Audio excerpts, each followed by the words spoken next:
Ajnanatimirandasya Jnananjana Shalakaya Chakshunamilitanjena Tasmai Shri Gurave Namaha Guruve Gaurachandraya Radhikaya Tidalaye Krishnaya Krishna Bhaktaya Tata Bhaktaya Namo Namaha Yam Pravajantam Anupeta Apeta Krityam Rapaino Vidaha Katara Ajuhava Teti Tan Maitaya Tadavo Vinedus Samputam Hridayam Muni Manatusmi Narayanam Namaskritya Naram Chaiva Narottamam Devim Saraswatam Vyasam Tato Jayamudirayat Bhaktya Vihina Parada Lakshai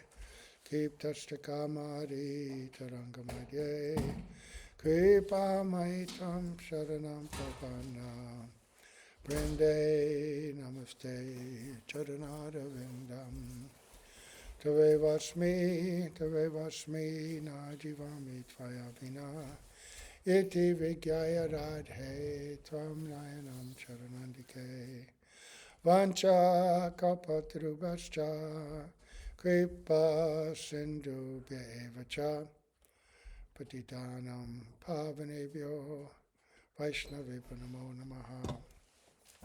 So continuing this magnificent story in the Chaitanya Bhagavat, we offer our most humble obeisance to the lotus feet of our beloved Gurus, unto Sri Guru Pada Padmaniti Leda Bhavishta Om Vishnu Pada Sto Tarsat Sri Simad Abhaya Chanaravinda Bhakti Vedanta Swami Maharaj Srila Prabhupada and Sri Guru Pada Padmaniti Leda Bhavishta Om Vishnu Pada Asto Tarsat Sri Simad Bhakti Vedanta Narayan Goswami Maharaj and our exalted Rupanuga Guru Varga. Yeah, so this morning, leaving the temple up on the steps after Mangalarti, it was still dark, and I looked out across the horizon, and the moon was full, but obscured by clouds, but behind the clouds were really bright. The moon was illuminating it really bright. And you know what? I don't think I've ever noticed anything like that before. I mean, I've seen it in paintings, devotee paintings of, Krishna and the gopis at night. Sometimes you see that, but I'd never seen it. And then the clouds are moving a little bit, so you'd see the moon, and then you wouldn't, but all behind the clouds was really bright. I was thinking, wow, the moon is really bright. Anyway, it's beautiful. And then I thought, well, full moon, right? Oh, this is what excites Krishna, for Rasa Leela. Krishna comes from the moon dynasty. For once in my life, some actual Udipan happened from something or other, something I see in nature. And it actually reminded me of Krishna and his Leela. Even in the most minute way, I was thinking, oh, something is happening finally, after how many lifetimes of striving. Any rate, so speaking of nighttime, Jaghai and Madhai have camped out near Mahaprabhu's house, which is also near Srivas Thakur's house, and evening kirtan is going on. And we read this verse. Let's hear this verse again. Now, this is about Jaghai and Madhai.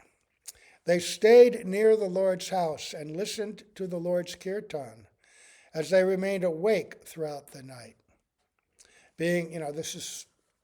We hear stories oftentimes of people with no devotional intent who somehow or other perform an activity associated with devotion, and they do something auspicious, right, which gives them great bhakti sukriti.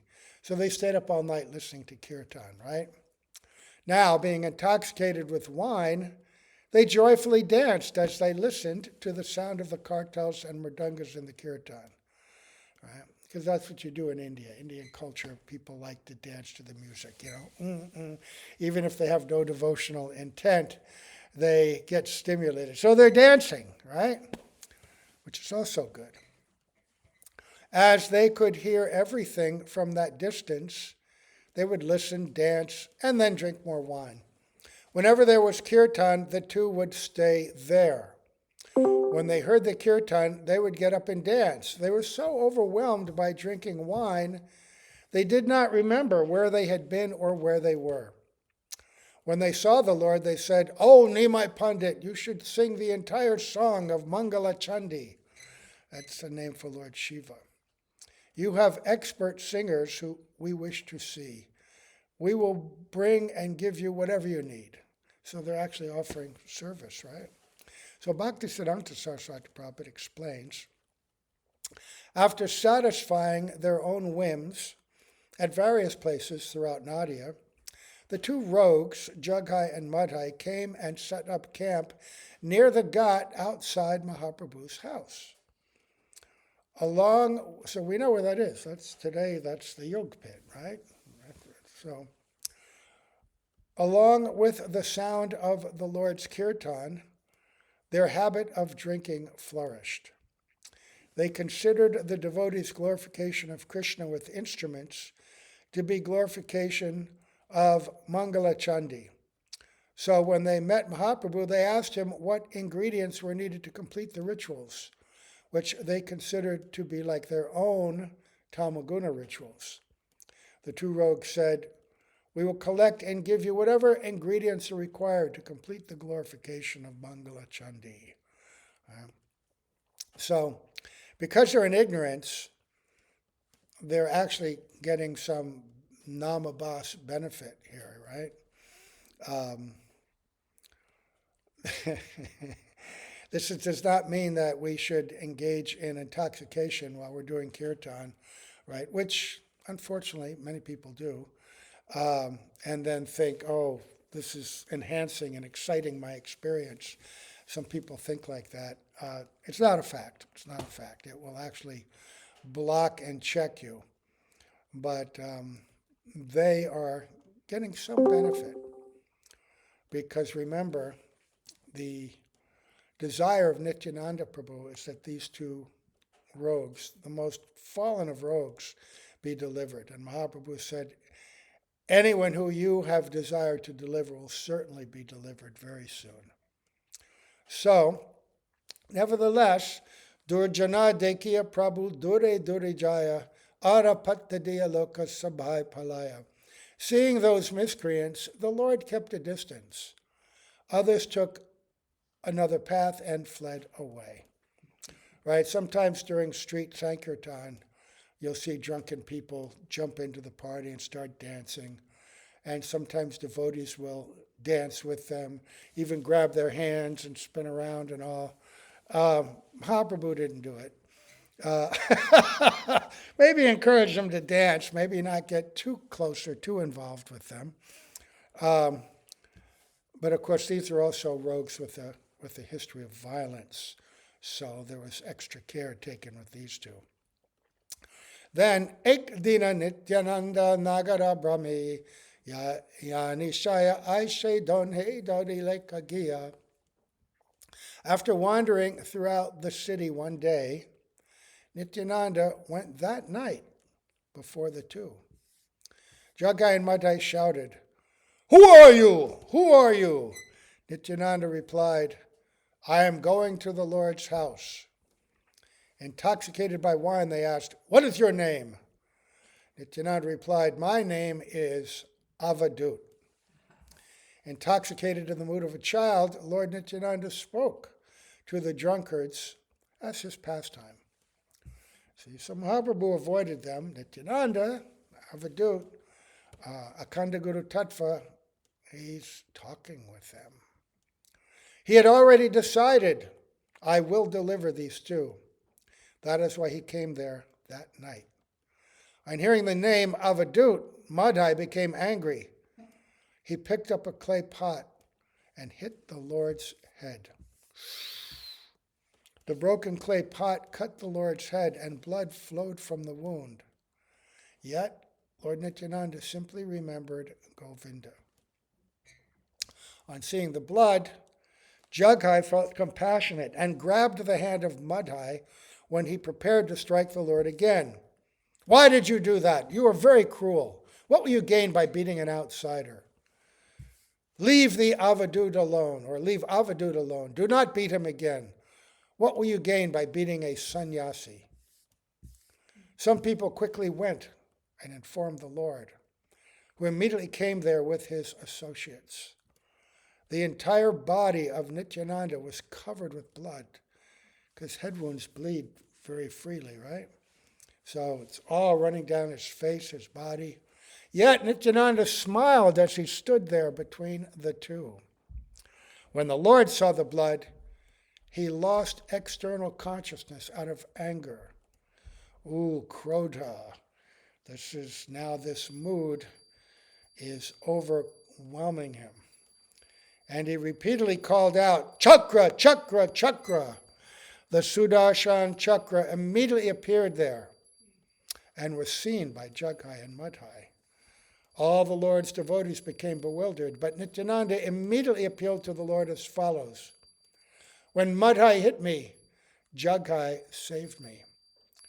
By providence, blood came out, yet I felt no pain. O Lord, give me these two in charity. You may be pacified, for I feel no pain. So, sometimes when there's a Sanchari Bhav or Gona Bhav, they can be so powerful that they overwhelm one's own sense of self, one's own Sthayi Bhav. And Mahaprabhu's sense of self, right? He's the Lord with the mood of compassion coming to deliver all, Patit Pavan. But seeing his own dear brother struck in that way, his anger became so great, he kind of forgot that I've come to deliver everyone. Usually when he comes, if there's a demon, he'll kill him. Lord Ram killed so many, Krishna killed so many, and he's prepared to do that right now. He's so angry. But then Nityananda appeals, right? So Saraswati Prabhupada explains, on hearing the news that Madhai had injured Sri Nityananda, Sri Gaurasundara came to that spot and invoked the Sudarshan Chakra. The two drunkards became extremely frightened on seeing the Sudarshan Chakra. Right, this is the most powerful weapon in the universe that defeats every demon's weapon. Remember when Hiranyaksha threw his fearsome, undefeatable trident at Lord Varaha, just took his chakra and cut it in half very easily, right? Krishna used the Sudarshan Chakra to chop off the head of Shishupal, just very easily. So many times you use that weapon, nothing can stand against it. He used the Sudarshan to chase Durvas Muni all over the universe, right, for his offense to Ambarish. It's, the devotees may feel some awe and appreciation, but a demon will feel great fear seeing that chakra. But for the devotees, the Sudarshan Chakra is a merciful personality. Sudarshan means, one who grants divine vision. Right? We can pray to Sudarshan that he bless us with vision to see Lord Jagannath, to see Lord Krishna as they are. So, Nityananda is pacifying Mahaprabhu. Saraswati Prabhupada says, I did not feel much trouble due to bloodshed. When Madhai attacked me, Jagai protected me. Nevertheless, by chance, blood came out. They are not at fault. There is no use to retaliate on the bodies of these two rogues. You may be peaceful, and give me their two bodies in charity. Next verse. On hearing the words, Jagai protected me, the Lord became happy and embraced Jagai. He said to Jagai, may Krishna bestow mercy on you. By protecting Nityananda, you have purchased me. Ask me for any benediction you desire. You may attain pure devotional service from this day on. Purport. After hearing from Nityananda Prabhu that he was saved by Jagai from Madhai's attack, Lord Gaurasundara, who is affectionate to his devotees, lovingly embraced Jagai and said, by protecting Nityananda from attack, you have purchased me. May you attain pure devotional service to Krishna by my blessings. So by this hearing the blessing by mouth, by spoken word, vachika, the unqualified person becomes qualified immediately. In Jaiva Dharma, it's described how the Lord displayed and gave mercy in different ways to different people. By spoken word, may you achieve pure devotional service. Those who would just sometimes see him dancing on the road, and if he glanced mercifully towards them, purified, love of God flow into their heart. Or sometimes by his wish alone, this would happen, like Jiva Goswami. It's described this is how he was blessed by the Lord. Because he didn't get, except when he was a very young person, he didn't get that direct association with Mahaprabhu. So now he's spoken it, he's going to get this pure devotional service. On hearing the benediction awarded to Jagai, the Vaishnavas chanted, Jai, Jai, Hari, Hari. As soon as the Lord said, may you attain pure devotional service, Jagai immediately lost consciousness due to ecstatic love. The Lord said, O Jagai, get up and see me. I have indeed awarded you pure devotional service. Jagai saw Vishwambar having 4 arms and holding conch, dish, club, and lotus. He was showing himself as 4-armed Vishnu form, right? I'm not sure whether Chaturbhuja, the Chaturbhuja form is generally Lord Narayan, but sometimes Mahaprabhu shows himself with many different arms. So I'm not sure how he saw him, but we do know he saw the 4-armed form. Seeing this, Jagai fell unconscious to the ground.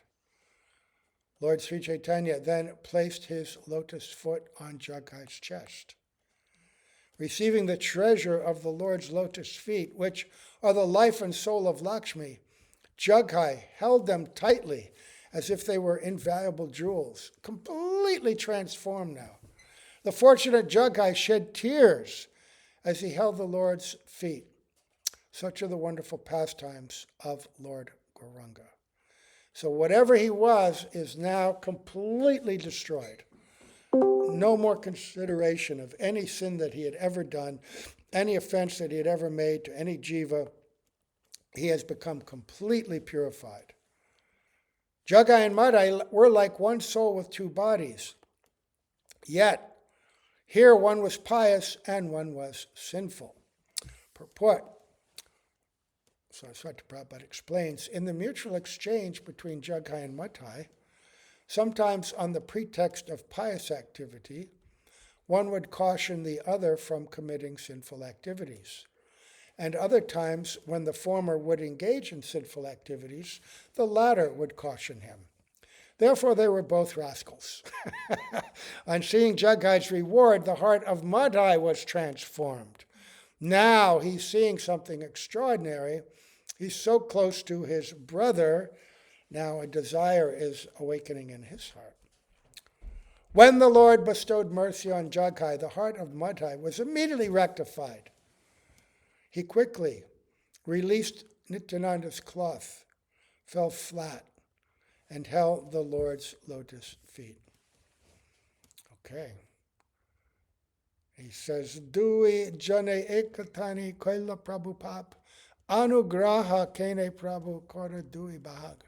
O Lord, we both committed sinful activities together. Why do you divide us while bestowing your mercy? He doesn't have the full benediction, but he does have greed for it now. So Swati Prabhupada explains Madhai, saying, we have committed sinful activities together. Therefore, it is not proper for you to bestow mercy on one and punish the other. Next verse. More anugraha kara lanatoranam amare udara kari bare nayan. This anugraha, right, means your special mercy. Remember that famous verse, Anugrahaya Bhaktanam Manusam Deham Ashrita? One who hears these pastimes, merciful pastimes of the Lord, immediately their desire to perform service to the Lord becomes awakened. They feel they must perform devotional service. So whether that is by logic and evidence, and they're beginning sadhan by Vadi Bhakti, or hearing the pastimes of the Lord, spontaneous love is awoken in their heart, and they must perform out of greed, out of, very mature desire. Anyway, anugrahaya bhaktanam, right? That mercy, the Lord bestows mercy by showing these pastimes, and anyone who hears them or sees them, this desire to perform service is awakened. So, bestow your mercy on me, so that I can chant your name. There is no one to deliver me other than you. But the Lord replied, I do not foresee your deliverance, for you have drawn blood from the body of Nityananda. Madhai said, you cannot say this. Why are you forsaking your duty? Why did you award your lotus feet to the demons that pierced your body with arrows? The Lord replied, your offense is greater than theirs, because you have drawn blood from the body of Nityananda. The body of Nityananda is superior to mine. I emphatically tell you this truth. This is a very important point, right? Madhai now realizes that Mahaprabhu is the Lord. He saw this four-armed form, and he's recalling the stories of, Krishna bestowing mercy on demons that fought with him, either by defeating them, and like Banasura cutting off all his arms, but by the request of Lord Shiva, who Banasura was a devotee of, blessing him to continue to live and be restored to a state of piety and devotion, right? And sometimes he would kill them and give them liberation, like Putana, right? But he's saying, why not me? Oh, because they only committed offense to me, which I can forgive, but you have attacked my most dear Nityananda, who is more dear to me than my very life, who I consider superior to me. Right? So, Bhaktisiddhanta Saraswati Prabhupada explains, Mahaprabhu said that since Madhai hit the body of Nityananda, he would not be delivered. In response to this, Madhai referred to topics from the pastimes of Krishna and Ram as follows. In the past, many demons have attained liberation, even though they were envious of Vishnu. But in this case, why a demon like me will not be delivered? In this regard, Mahaprabhu said, it is a greater offense to hit the body of Nityananda, who is the servant of Vishnu, than to become envious of Vishnu. To harm Sri Nityananda is more offensive than attacking the body of the Lord. So this extends also to attacking the devotee by words, by criticism, right? The Lord considers that more serious than even criticizing him directly, right? And Sri Guru considers that same thing. If you want to be the disciple of the Guru, you don't criticize the other disciples, God brothers, God sisters, because that will erode your relationship with Sri Guru, right? Guru has great affection for all his disciples, or for, those who are his God brothers, God sisters. Offenses to Guru, he may forgive because of your ignorance or, misspeaking because of, some immaturity, but takes very seriously if you criticize his God brothers, those who are senior to him, or even your God brothers and God sisters from him. Very bad. I told that story one time of Srila Prabhupada correcting one of his secretaries, sannyasi, who had been severely chastising and verbally abusing Prabhupada's servant, young man, very simple fellow, very soft. And this secretary is, just blasting him. And Srila Prabhupada called him and said, you've committed a great offense. I cannot save you from this offense. Right? Well, what do? You have to go and apologize to him personally and beg his forgiveness. Only then will you be forgiven. So Bhaktisiddhanta Saraswati Prabhupada says, I already read that. Yeah, it is a greater offense to hit the body of Nityananda, who is the servant of Vishnu, than to become envious of Vishnu. To harm Sri Nityananda is more offensive than attacking the body of the Lord. So Lord Nityananda as Guru, right? And as explained, this extends to all Vaishnavas, all servants of Nityananda as well. So, Madhai says, Satyayadi kahila takura morastane balaha nishkriti muni paiba kemani. O Lord, if you are telling me the truth, then tell me, how will I be delivered? You destroy all disease, for you are the crest jewel of all physicians. If you treat me, then I will be cured. O Lord of the universe, please do not deceive me. Now that you are known, how will you hide? You've shown me your identity, shown me who you are. Now I'm appealing to you, he's saying. But still, the Lord responds, you have committed a grave offense. Go and grab hold of Nityananda's lotus feet.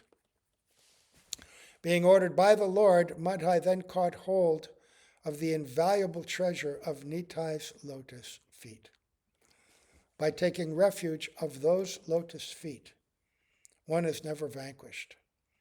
Revati knows well the glories of those lotus feet.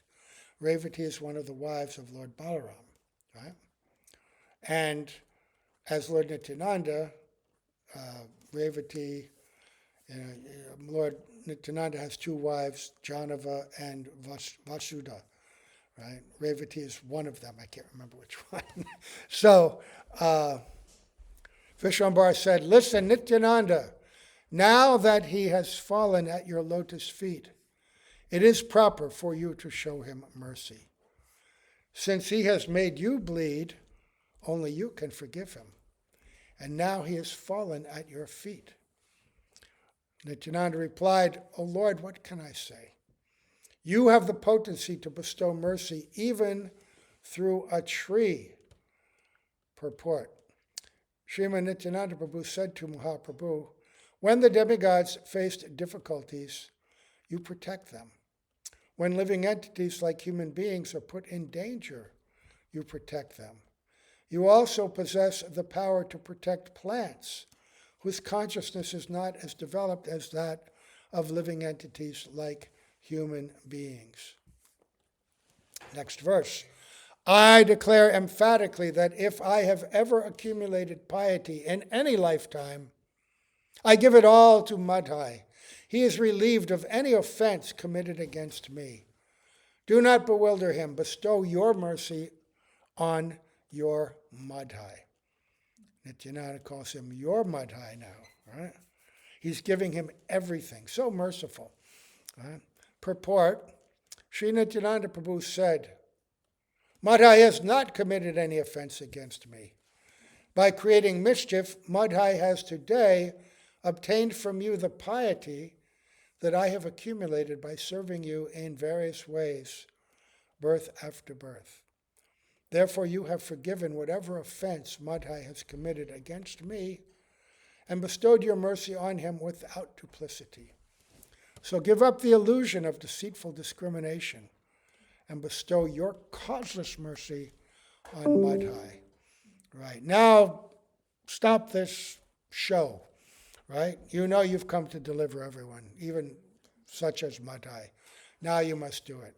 Everything that I've accumulated by serving you, I offer to him. So does that mean he doesn't have it now? Well, no, because Om Purnamadak Purnamidam Purnat Purnamudachate, right?